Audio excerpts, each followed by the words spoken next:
Alrighty boys, what's going on? My name is Garen Bama. How y'all doing today? So it is currently 4 in the morning, and I wanted to make this video. So, if you guys haven't watched it yet, there is a video by a content creator by KnightmareFrame. Anyone who knows me knows I do not like to name drop people, but I want to talk about this video. Now, the first thing is that I'm not here to start beef or anything like that, and also his opinions are his opinions. Like, I genuinely don't care. It doesn't affect me in any way, shape, or form.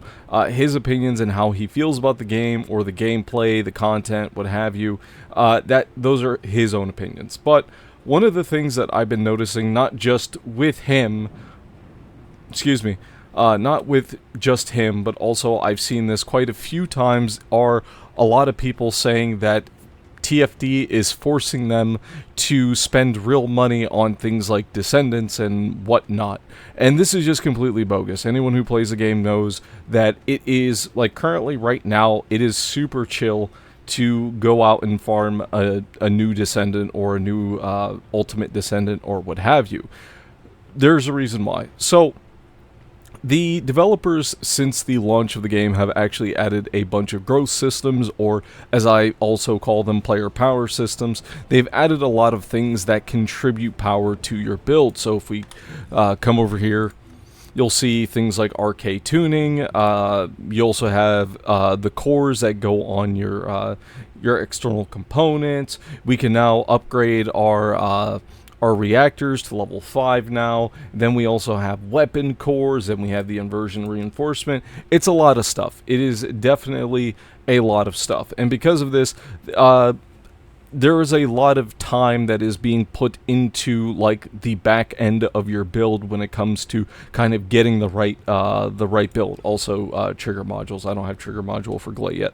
But anyway, so the developers actually made it a lot easier to farm things in this game. Actually, a lot of things in this game, not just Descendants or weapons, but also materials for certain items and stuff like that. And I'm going to talk about it because I gotta be honest with you, I'm sick and tired of people who don't know what the fuck they're talking about, trying to say that TFD is forcing them to buy. No, they're not. No, it's not. If you buy anything, like if you buy a Descendant, Ultimate Descendant, in this game, you're doing it of your own volition. You're doing it, this game is not forcing you to do it, okay? So first things first, let's look at the shop. So if you go to the shop, and you go to support items, these are all the support items in the game. You have crystallization catalysts, energy activators. This is your equivalent of Forma. This is your equivalent of Orokin reactors and activators, I believe it is. This is for upgrading your reactor to max level. This right here is for getting certain items in the events that you might have missed, or you don't have time. You don't have time to, like, log in every day, you know what I mean? So that's what this is. And then you also have some other materials used for things like re-rolling the options on your weapons, the optional stats on your weapons. So yeah, and then of course you have boosters. I'll be honest with you, in my entire time playing TFD, I have not once spent money on boosters. I have only gotten boosters from the developers giving them out. So you can see I have quite a bit. I used some of them recently to farm out some of my Descendants. But anyway, anywho, so yeah, so that's pretty much all the stuff that you can buy in the shop. Again, you can buy Descendants, you can buy Ultimate Descendants. This is nothing new. This is nothing new at all. This is everything that you've seen in games like TFD, or sorry, Warframe, what have you. So yeah, so I don't know why a lot of people. I wouldn't say that. I think the reason why is because I think the developers do a terrible job at telling people that certain systems exist that help them earn things in the game or make things easier to farm in the game. So let's talk about the first thing. So if we go to library, So this is the library tab. This gives you all the information you need about every single item in the game: descendants, weapons, vehicles, fellows, enhancement materials, mutation cells. Oh, this is another power system that they added later on into the game. I completely forgot about that one. External components, yada yada yada. So with I can't remember when this was. Was it season 2.5? It might have been. It might have been before season 2.5, but the developers added the target reward list. So let's say hypothetically you want to get one of the best descendants in the game. You want to get Serena. So you want to get Serena. She is currently the meta descendant in the game, and she is the best, easily the best descendant in the game. So you want to farm her out. Now, in order to farm her out, you are going to have to get to, like, I don't want to say end game, but you are going to have to get to hard mode content, but you want to farm her out. So let's go over to her enhanced cell. So as you can see, if we click on F over the enhanced cell, it'll show you exactly where this drops. So you can get it from normal mode, broken boundary, and you can also get it from high risk, which would be the hard version of broken boundary. And so let's say you're going to be going for this. So what you can do is, if you look at the bottom here, you can see it says set target reward. So if you set target reward, it'll highlight both areas. And then if we go back over to here, you'll see that over here at the bottom, it'll say Serena Enhanced Cell Blueprint, and it'll be on the target reward list. And that's because basically what the developers did is they added a pity system into the game that makes it so that if you do not get an item within a certain amount of runs, you will eventually get a guaranteed drop. This is to cut back on a lot of people who were voicing their frustrations very early on in the game, where they were going for, getting a descendant or what have you, and the drop rate was just really, really bad, and they were getting very unlucky. This is the solution. Now, for a little bit of having the system, you could not put multiple of, like, an item that came from the same dungeon. Nowadays, you can do that. I think they added actually that with the Season 3 update, so... Excuse me, sorry, my voice is, like I said, it's 4 in the morning. The next item I want to talk about, or the next thing I want to talk about, is specifically an item. So this item, amorphous materials, is this item right here. Well, we have multiple of them, but anyone who played TFD very early on will be familiar with the shape stabilizers.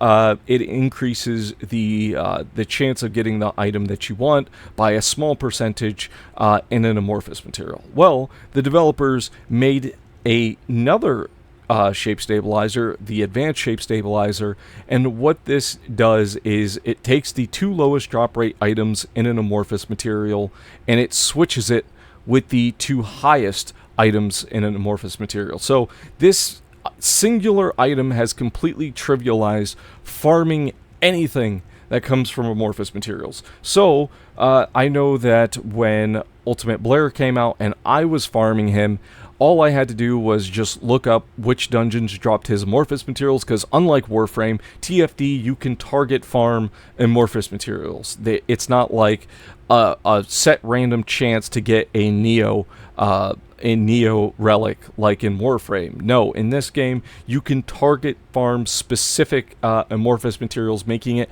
a lot less grindy to get said amorphous material in the game. So it kind of eliminates that extra set of RNG, but again, Warframe has the trading system, so you could always just, swipe your credit card, buy platinum, and then just buy the things that you want, or you can trade for them, whatever floats your boats.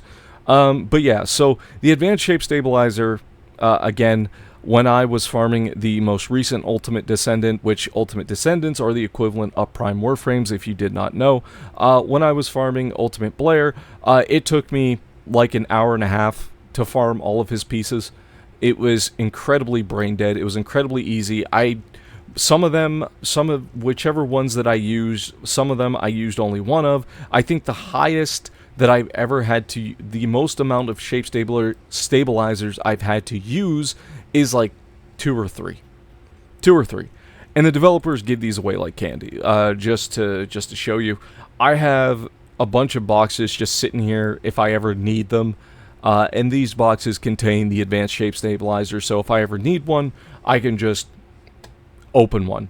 And the developers hand these out like candy. You get these from events. Same thing with the boosters. The developers just give them away like candy. Same thing with the Enzo supply box, which contains the materials you need for crafting the what is it? The energized activator, sorry, which is used to increase your mod capacity in your weapon and Descendant. And then in terms of farming crystallization catalysts, the developers also made that incredibly easy as well. All you have to do is farm Void Vessel. Void Vessel gives you every single material that you need in order to craft a crystallization catalyst, except for the blueprint itself. The blueprint you are going to have to farm from the amorphous materials, but it's pretty much a non-issue nowadays. We're so juiced up that we go through most void intercept battles. So usually what I do is I go to oh wait, I can't do it here. But usually what I would do is I would farm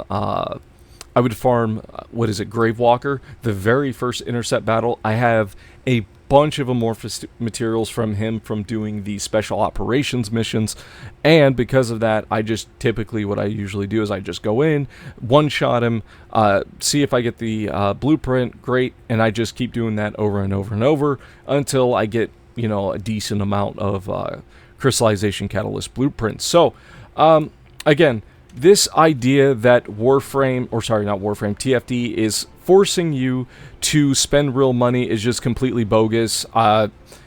Again, you know, these Warframe fanboys who don't understand anything about TFD, who want to spread misinformation. I'm not saying that's KnightmareFrame, but KnightmareFrame, bro, you got to do a better job at, like, researching that shit, because, come on now. Like, come on, bro. It's just, the game's not forcing you to do anything. The game, in terms of getting things that you want, the game is incredibly easy. It has gotten a lot easier to get things that you want at that very early level. But, of course, it comes with the trade-off of making it so that we just kind of like have like a bunch of systems that we have to interact with when we're building a Descendant. So, that's all I have to say in this video. I'm sorry if I at the end there I came across as a little asshole-ish. Again, it's 4 in the morning, but again, not trying to start any beef with KnightmareFrame or really anybody out there. It's just, I'm sick and tired of people spreading this misinformation, people calling TFD pay-to-win garbage, when, let's say theoretically, you do want to pay to win in this game. How far is it going to get you? Not very far. I'm going to be honest with you. You can't buy mods in this game. You can't buy weapons in this game. That's all stuff you're going to have to farm out. You can't buy cores for your weapon cores or your external component cores. You can't buy RK tuning progress, albeit you can buy a booster, but you still have to farm Sigma Sector or whatever content has the RK tuning XP. You still have to farm it. So, again, people spreading misinformation. TFD has gotten a lot better when it comes to earning things in game. So, if you are a new player coming into TFD, it is so long as you're willing to put in the time, you will get the things that you want. If you're expecting to get things handed to you on a silver platter, it's not going to fucking happen. You're not going to spend 50 hours in the game and then get, you know, the newest Ultimate Descendant, you know, right off the get-go. It's just not going to happen. You have to invest the time. I have been playing this game since beta. I played since launch. I have, for the most part, I don't want to say free-to-play. I'm not free-to-play. I'll say low spender. I spend $10 on the Battle Pass. Every time we get a new Battle Pass, I buy cosmetics. And I also, when Ultimate Sharon came out, I bought the cheapest Ultimate Sharon bundle, which was like $60. So, outside of that, just to kind of prove it here, where is it? Where the fuck is the weapon list? Wasn't it over here? Ooh. Well, take my word for it. But I have every weapon in the game except for the newest one. I just got this. I haven't gotten a chance to level it up to 40, but I have every weapon maxed out to level 40. Even the purple and blue weapons. I have every Descendant and every Ultimate Descendant level 40. I will soon have every fellow, and then I'll, of course, I'll level up the fellow. For some reason, I forgot to get the newest one, so I've just been running the sheepdog since he came out. But yeah, that's all I wanted to say in this video. Again, just to clarify things, if you are a free-to-play player and you want to play TFT, so long as you're willing to put in the time, just like Warframe, just like Destiny, just like an ARPG like Last Epoch, Diablo, or Path of Exile, or Path of Exile 2, you will get what you want, as long as you put in the time. If you don't want to put in the time, this just isn't the genre for you. Okay? Okay. Anyway, my name's Garen Belmont. I'll see you guys in the next video. Bye-bye.